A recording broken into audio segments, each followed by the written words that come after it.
ہر طرف اغیار ہیں، دشمن ہیں، دنیا کے اندر کوئی ایک قوم بھی ایسی نہیں، کوئی ایک مذہب بھی ایسا نہیں جو ہمارے وجود کو برداشت کرنے کے لیے تیار ہے۔ یہی وجہ ہے پوری دنیا کا کفر، چاہے ان کے آپس میں کس قدر اختلافات کیوں نہ ہوں، عقائد کے میدان میں، معاملات کے میدان میں، لیکن جب معاملہ اسلام اور اہل اسلام کا آتا ہے تو اسلام کو مٹانے کے لیے، مسلمانوں کو تباہ و برباد کرنے کے لیے پوری دنیا کا کفر آپس میں متحد ہو جاتا ہے۔ اور یہ شروع سے ہی سلسلہ چلا آ رہا ہے، اور آج بھی آپ دیکھ رہے ہیں کہ بڑے منظم طریقے سے، منظم سازش کے ذریعے آج بھی اسلام کو اور مسلمانوں کو بدنام کرنے کی کوشش کی جا رہی ہے۔ اس کی وجہ کیا ہے؟ اس کے اسباب کیا ہیں؟ اس کا تذکرہ میں آخر میں انشاءاللہ کروں گا، لیکن شروع میں یہ بات ضرور عرض کروں گا، جو میں نے ایک موقف اختیار کیا ہے کہ مسلمانوں کا دنیا میں کوئی بھی خیر خواہ نہیں، سب دشمن ہیں، اور منظم سازش کے طریقے مسلمانوں کو اور ان کے دین کو، اسلام کو بدنام کیا جا رہا ہے۔ کسی بھی مذہب کو لے لیں، چاہے یہودی ہوں، عیسائی ہوں، مجوس ہوں، ہنود ہوں، کوئی بھی۔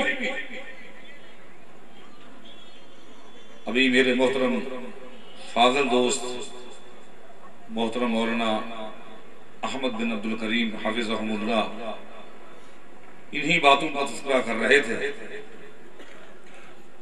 چند سال قبل یہود و ہنود کی ایک مشترکہ تنظیم نے انٹرنیٹ پر قرآن آخری سچائی کے عنوان پر ایک مضمون کو چلایا، اور وہ مضمون انہوں نے کس طرح چلایا؟ اس میں سوائے اعتراضات کے، سوائے تنقید کے، سوائے قرآن کریم کو اللہ تعالیٰ کی کلام کے حوالے سے ہٹا کر بدنام کرنے کے، خود ساختہ کتاب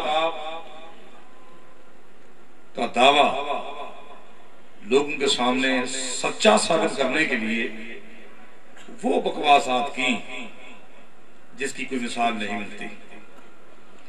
مثلا انہوں نے تبصرہ کرتے ہوئے کہا کہ یہ اللہ کی کلام کیسے ہو سکتی ہے؟ اس کلام کے اندر ایک جگہ پر اللہ تعالیٰ اپنے لیے انا، میں کا صیغہ استعمال کرتا ہے، اور اسی کتاب کے اندر دوسری جگہ پر اللہ تعالیٰ اپنے لیے نحن یعنی ہم کا صیغہ استعمال کرتا ہے۔ کبھی اللہ تعالیٰ اپنے لیے میں اور کبھی اپنے لیے ہم۔ آگے کیا کہتے ہیں؟ کہتے ہیں کہ ان صیغوں کا تضاد اور اختلاف اس بات کی واضح دلیل ہے کہ محمد صلی اللہ علیہ وسلم نے شیطانی مقاصد کے لیے، نعوذ باللہ من ذالک، مقاصد کے لیے یہود و نصارہ اور ہنود کی مقدس کتابوں میں سے مضامین کو بڑی مکاری اور عیاری کے ساتھ الگ کر کے قرآن کی شکل میں لوگوں کے سامنے پیش کیا۔ میں چند حوالے دے کر آگے چلوں گا، لیکن انتہائی سنجیدگی آپ نے اختیار کرنی ہے۔ میں یہ ثابت کرنے کی کوشش کروں گا کہ دنیا میں ہمارا کوئی خیر خواہ نہیں ہے، اور ہم نے کیا کرنا ہے، ہماری ذمہ داری کیا ہے، اس نقطے پر بھی کچھ گزارشات ہوں گی۔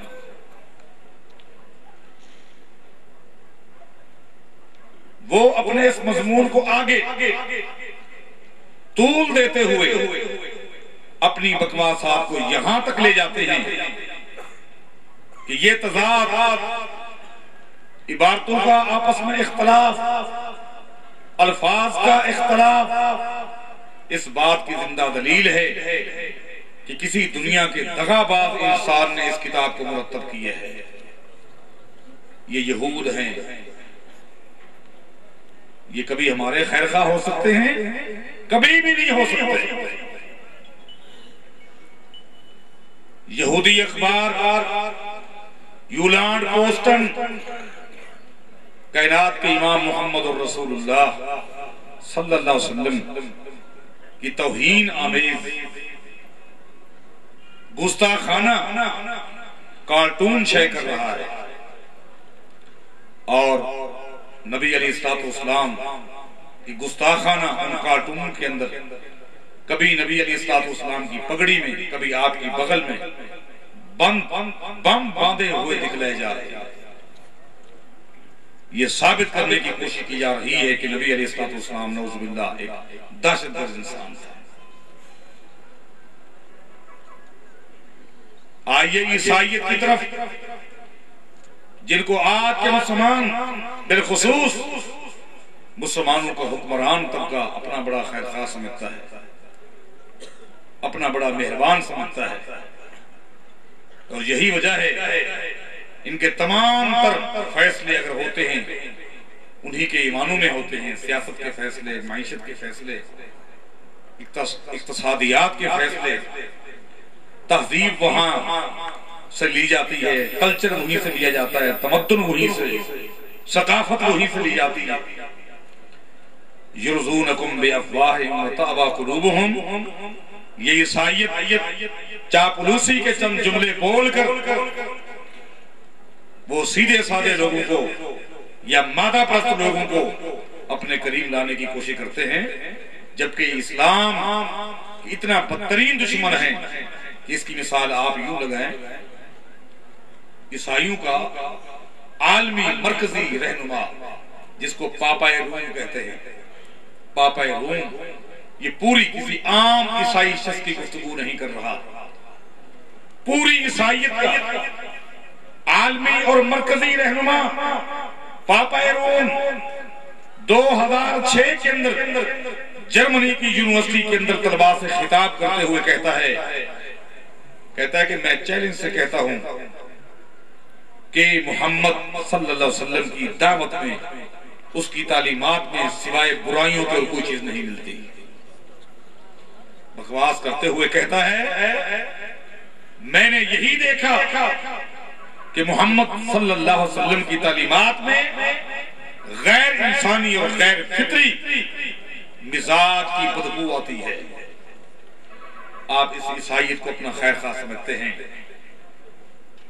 ان کی دشمنیاں تو آپ بھول جاتے ہیں نا کہ کل کی تاریخ میں انہوں نے آپ کے اکابرین کو پھانسی پہ لٹکایا، آپ کی ذہنیت کو اپنے تابع کیا، آپ کے جسموں کو انہوں نے غلام بنایا، آپ کے مزاج کو تقسیم کیا، آپ کے تعلیم یافتہ طبقے کو دو حصوں میں تقسیم کر کے رکھ دیا، جدید تعلیم یافتہ طبقہ اور قدیم تعلیم یافتہ طبقہ۔ ان کو آپ بڑا خیر خواہ سمجھتے ہیں، ان کی ذہنیت کا اندازہ اس بات سے لگائے۔ جیری فال امریکہ کا سب سے بڑا عیسائیوں کا پادری ہے، وہ بڑے چیلنج کے ساتھ کہتا ہے کہ میں نے مسلمانوں کی تمام مرکزی کتابوں کا مطالعہ کیا ہے اور میں نے نتیجہ یہ نکالا ہے کہ محمد صلی اللہ علیہ وسلم ایک دہشت گرد انسان تھا۔ وہ خبیث ابلیسی اقوال کے اندر یہ کہتا ہے نبی علیہ الصلوۃ والسلام کی ذات کے بارے کہ وہ ایک پرتشدد انسان تھا۔ بکواس کرتے ہوئے کہتا ہے کہ سیدنا مسیح علیہ السلام انہوں نے محبت کی ایک مثال قائم کی، اور یہی مثال موسیٰ علیہ السلام نے پہلے قائم کی تھی، لیکن محمد صلی اللہ علیہ وسلم نے اس کا بالکل برعکس نمونہ امت کے سامنے پیش کر دیا۔ حضرات، اگر میں صرف یہودیت یا عیسائیت کے حوالے دینے لگ جاؤں تو بات یہی لمبی ہو جائے گی. میں نے کہا کہ دنیا میں ہمارا کوئی خیر خواہ نہیں. اٹلی کے وزیر کو چند دن پہلے آپ نے خود دیکھا کہ نبی علیہ الصلوۃ والسلام کے توہین آمیز خاکوں کی قمیض بنا کر پہن کر فخر کا اظہار کر رہا ہے. ڈنمارک کے وزیر اعظم کی بیوی چند دن پہلے اپنی سوانح حیات لکھتی ہے اور اس میں نبی علیہ الصلوۃ والسلام کی ذات کے بارے کہتی ہے کہ وہ ایک زانی انسان تھا، وہ ایک قاتل انسان تھا، وہ ایک دہشت گرد انسان تھا. اور اپنے ملک کی عوام کو دعوت دیتی ہے اسلام کی مخالفت کے لیے کھل کر آئیں اور اپنی مخالفت کا اظہار کھل لفظوں میں کریں. نہیں جس قول کے انکار سے بندہ دین اسلام سے خارج ہو جائے. ہاں اجتہاد کا دروازہ کھلا ہے اور قیامت تک کھلا رہے گا. اگر کسی مسئلے کا حل تمہیں قرآن میں یا حدیث میں نہیں ملتا، یہ نہ کہیں کہ اس میں اس کا حل موجود نہیں ہے، تمہیں نہیں ملتا تو اجتہاد، قیاس، رائے جو ایک وقتی ضرورت ہے، یہ مسئلے کا مستقل حل نہیں ہے.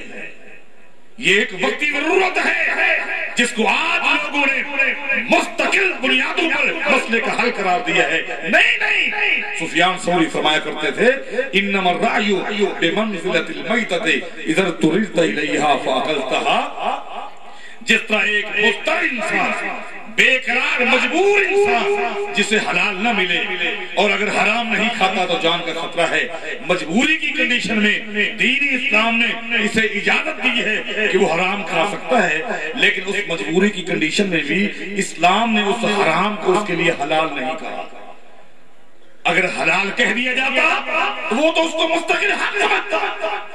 دین اسلام نے اس مضطر، بے قرار اور مجبور شخص کے لیے بھی یہ نہیں فرمایا کہ تیرے لیے یہ حلال ہے چونکہ تو مجبور ہے. نہیں، حلال نہیں کہا، اتنا فرمایا کہ فلا اسم علیہ، کیونکہ یہ مجبور ہے، مجبوری کی وجہ سے یہ بندہ حرام کھا رہا ہے. اگر مجبور نہ ہوتا یہ مجرم ہوتا، کھا تو حرام رہا ہے لیکن حرام کھانے پر جو گناہ ملتا ہے اس کو گناہ نہیں ملے گا. یہ رائے، یہ قیاس، یہ اجتہاد ایک وقتی ضرورت ہے. ضرورت کے تحت اس کو لیا بھی جا سکتا ہے اور جو ہی اللہ کی وحی سامنے واضح طور پر آ جائے اس وحی کے سامنے اس کی کوئی حیثیت نہیں آتی. موافقت ہے تو ٹھیک ہے ورنہ اس کو چھوڑ دیا جائے گا. حضرات آج افسوس یہ ہوتا ہے مسلمانوں کے محلوں میں اللہ کی وحی کے مقابلے میں اس وقتی ضرورت کو مستقل بنیادوں پر لے کر عقیدہ بھی وہی سے دیا جا رہا ہے اور عمل بھی وہی سے دیا جا رہا ہے. اتحاد کیسے ہو سکتا ہے؟ سب سے بنیادی اور مرکزی نقطہ یہی ہے کہ آپ کو اپنی صفوں میں اتحاد پیدا کرنا ہوگا.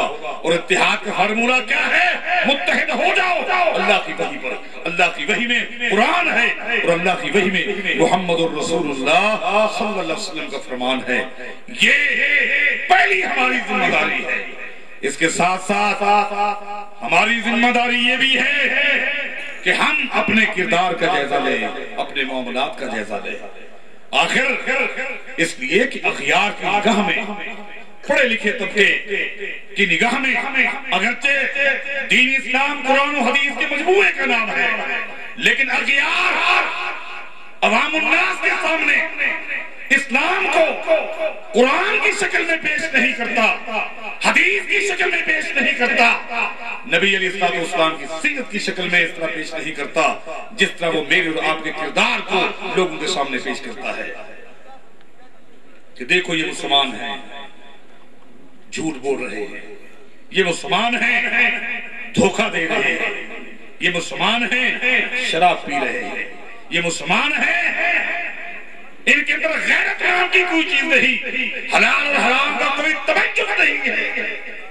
اپنے کردار کا جائزہ لیں، ہمارا کردار کیا ہے. اگر دین کو بدنام نہیں کرنا اور اس سے پہلے اللہ کی رضا حاصل کرنی ہے تو جس اسلام کو آپ نے قبول کیا ہے اس کے مطابق آپ کا کردار بھی بنائیں. حضرات مسلمان اگر با کردار ہو تو با کردار مسلمان کے اندر اللہ تعالیٰ نے ایک ایسا روز رکھا ہے کہ کفار کے ایوانوں کے اندر لذت طاری ہو جاتا ہے اور گھبراہٹ طاری ہو جاتی ہے. آج اگر ہمارے کردار، ہمارا مزاج، ہمارا کلچر، ہماری تہذیب اور ہماری ثقافت قرآن و حدیث کے مطابق بن جائے، آج بھی کفار کے ایمانوں میں وہی اعتراف ہوگا جو ان کے روحانی باپ ہرقل نے اپنے ایوان کے اندر بیٹھ کر اعتراف کیا تھا کہ جس وقت اس نے ابو سفیان سے انٹرویو لیا اور اس وقت ابو سفیان ابھی تک اسلام میں داخل نہیں ہوا تھا اور ہرقل عیسائیوں کا بادشاہ ہے، وہ سب سے پہلے محمد الرسول اللہ صلی اللہ علیہ وسلم کی سیرت کے متعلق سوالات کرتا ہے۔ ابو سفیان ہر سوال کا جواب دیتا ہے۔ اس کے بعد اس عیسائی بادشاہ نے ابو سفیان سے نبی علیہ السلام کی امت، آپ کے صحابہ کرام، آپ کے ماننے والوں کی سیرت کے متعلق کچھ سوالات کیے، کردار کے متعلق، مزاج کے متعلق۔ ابو سفیان صحابہ کرام کے حوالے سے وہ سن رہا ہے۔ جب ابو سفیان تمام ہرقل کے سوالوں کا جواب دے چکا تو آخر میں ہرقل تبصرہ کرتا ہے اور آخر میں کیا کہتا ہے؟ ان کان ما تقول به حقا فسيملك موضع قدمي هاتين۔ اے ابو سفیان، میں نے تجھ سے اس پیغمبر محمد الرسول اللہ صلی اللہ علیہ وسلم کی زندگی کے مختلف پہلو کے متعلق سوالات کیے ہیں، ان کی سیرت کے متعلق سوالات کیے ہیں، ان کے نسب حسب کے متعلق سوالات کیے ہیں۔ اسی طرح میں نے اس پیغمبر کے ماننے والے صحابہ کرام، اس پیغمبر کی جماعت کی سیرت اور کردار کے متعلق تجھ سے سوالات کیے ہیں، اور تو نے جو جوابات دیے میں نے ان جوابات کو سنا ہے۔ اگر تیرے تمام جوابات صحیح ہیں، اگر تو نے کوئی جواب غلط نہیں دیا، کسی میرے سوال کے جواب کے اندر اگر تو نے جھوٹ نہیں بولا تو پھر سن لے، یہ عیسائی بادشاہ کہہ رہا ہے۔ کیا کہتا ہے؟ فَسَيَمْلِكُ مَوْضِعَ قَدَمَيَّ هَاتَيْنِ۔ اگر یہ جواب سارے درست ہیں تو انقریب ایک وقت آئے گا کہ آج جہاں میرا تخت ہے انقریب یہاں حکومت محمد کی ہوگی صلی اللہ علیہ وسلم۔ حضرات، اس نے کیا دیکھا؟ عیسائی بادشاہ یہ اعتراف کر رہا ہے کہ انقریب یہاں انہی کی حکومت ہوگی، یہ خطہ اسلامی ریاست بن جائے گا۔ اس نے کیا دیکھا؟ تلواریں نہیں دیکھی، مسلمانوں کے ہاتھوں میں نیزے نہیں دیکھے، خنجر نہیں دیکھے، مسلمانوں کی اور قوت نہیں دیکھی، افرادی قوت کو اس کو معلوم نہیں ہے۔ مسلمانوں کی غربت کا پورا نقشہ ہرقل کے سامنے وہ جہادی قافلے کی شکل میں روانہ ہوتے ہیں تو 24 گھنٹے کے لیے سپاہ سالار صرف ایک مٹھی کھجوروں کی دیتا ہے اور کہتا ہے 24 گھنٹے کے بعد دوبارہ میرے پاس آنا۔ 24 گھنٹے کے بعد دوبارہ جب یہ مجاہدین آتے ہیں اب 3 کھجور کے دانے دیتا ہے اور کہتا ہے 24 گھنٹے کے بعد آنا۔ 24 گھنٹے کے بعد جب دوبارہ مجاہدین آتے ہیں تو ایک کھجور کا دانہ دیا جاتا ہے۔ جب ان مجاہدین سے بچوں نے پوچھا بابا ان کھجور کے ایک دانے سے تمہارا کیا بنتا تھا؟ انہوں نے جواب دیا اس کھجور کے ایک دانے کی اہمیت بھی اس دن معلوم ہوئی جس دن سارا دن سوائے گٹھڑی چوسنے کا کچھ بھی نہ ملا۔ ملک شام کا بادشاہ یہ کسی کی جکڑا ہوا ہوتا مسلمانوں کی خوشامد کرتے ہوئے یہ جملہ اور اپنی قوم کے سامنے اپنی ابو سفیان نے جو بات متعلق نبی علیہ السلام لباس بنا کر خوش ہوتے ہیں، اسلام والی حجامت کو خوش ہوتے ہیں۔ یہ یہود و نصارہ والی غمی کا جائزہ لے اپنے بڑے بھائیوں کہ پوری دنیا میں ہر طرف دشمن اسلامی ریاستوں کو کام کرنا چاہتے ہیں تو کے حوالے سے قائم کیا گیا ہے تاکہ ہم اپنی ذمہ داریوں کے ساتھ کریں۔ اللہ ہم سب کو توفیق عطا فرمائے۔ اقول قولی ھذا وآخر الحمدللہ۔